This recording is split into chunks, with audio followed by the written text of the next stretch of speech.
स्वतंत्रता दिवस पर आज जहां एक तरफ देश के प्रधानमंत्री लाल किले से देश को संबोधित करते हुए तिरंगे की शान के बीच हमारे स्वतंत्रता सेनानियों के बलिदान को नमन कर रहे थे, देश की उन्नति की तरफ बढ़ रहा है उस पर बात कर रहे थे, ऑपरेशन सिंदूर की विजय को लेकर बोल रहे थे।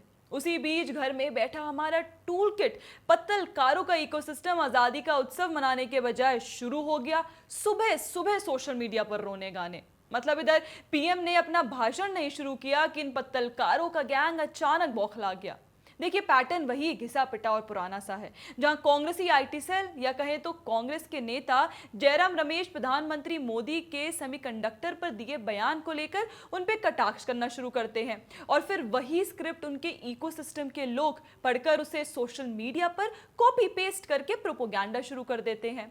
मतलब 9:15 पर पहले जयराम रमेश सेमीकंडक्टर को लेकर प्रधानमंत्री मोदी को पैथोलॉजिकल लायर कहते हैं, ये कहते हुए कि ये फाउंडेशन तो कांग्रेस की सरकार के समय 1983 में रखा गया था। अब इसी सेम स्क्रिप्ट को फॉलो करते हुए लिबरल इकोसिस्टम की सदस्य रोहिणी सिंह ट्वीट करती हैं कि तो सेमीकंडक्टर के सफल ना होने के लिए नेहरू जिम्मेदार हैं। शायद अगले भाषण में गांधी को भारत द्वारा एआई में प्रगति ना करने के लिए जिम्मेदार ठहराया जा सकता है। फिर सर्कुलर साइटेशन में चलते हुए रवीश कुमार भी इसमें कूद पड़ते हैं और लिखते हैं कि रिजल्ट फिक्स है, ये काम हो चुका है तो अब बात ही बनाना है। अरे टूल किट के मारो, फैक्ट्स भी कदे कदे देख लिया करो, मतलब कभी तो रिसर्च कर लिया करो, बेसिक रिसर्च ही सही, मतलब थोड़ी सी तो कर ही सकते हैं। अगर करते तो पता रहता कि सेमीकंडक्टर कॉम्प्लेक्स लिमिटेड चंडीगढ़ के 1984 में सेटअप की कहानी तो सबसे दुखद है।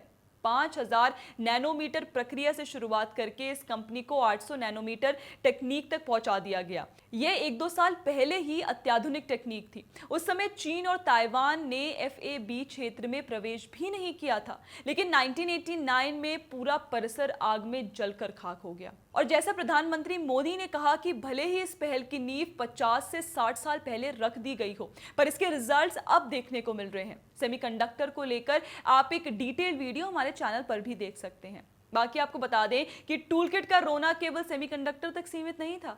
अजीत अंजुम ने भी भाषण शुरू होते ही बौखलाहट में प्रधानमंत्री मोदी की स्पीच को पकड़कर विलाप शुरू कर दिया। वे लिखते हैं कि जो हमेशा दूसरों की लकीर को छोटी करने और मिटाने में अपनी ऊर्जा खपाते हैं, वो आज कह रहे हैं कि दूसरे की लकीर छोटी नहीं करें, अपनी लकीर लंबी बड़ी करें। देखिए अंजुम जी, लकीर का तो नहीं पता, पर हाँ हमें ये देखकर बिल्कुल आश्चर्य नहीं होता कि आप जैसे पत्तलकारों की सोच कितनी छोटी हो सकती है, जो कि देश के आजादी के अवसर पर भी हमारे जवानों की वीरता, उनके बलिदान और देश की प्रगति पर गर्व करने के बजाय चल दिए अपने ही देश के प्रधानमंत्री को टोकने।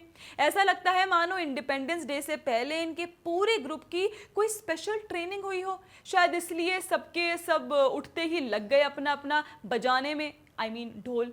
इन्हें देखिए, गौर से देख लीजिए, प्रोपोगैंडिस्ट पत्रकार अलीशान जाफरी हैं।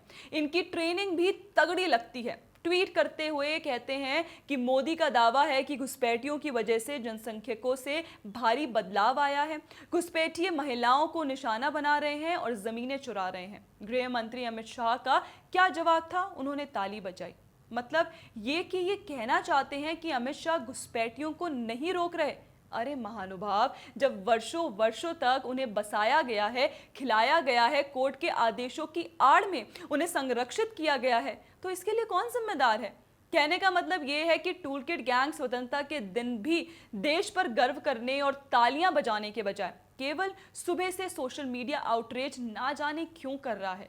रवीश कुमार भी ना जाने क्यों पूर्व उपराष्ट्रपति जगदीप धनखड़ जी को याद कर रहे थे और फिर रूसी तेल पर भी कुछ कुछ बड़बड़ाने लगे। तो आखिर में बात वही है, देश के लिए 15 अगस्त सिर्फ एक तारीख नहीं, बल्कि वो दिन है जब हम अपने शहीदों के बलिदान, जवानों के साहस और भारत की उपलब्धियों का सम्मान करते हैं। लेकिन टूल किट गैंग के लिए ये दिन भी सिर्फ एक मौका है अपनी राजनीतिक खुन्नस निकालने का, नकारात्मकता फैलाने का और देश की प्रगति को बदनाम करने का।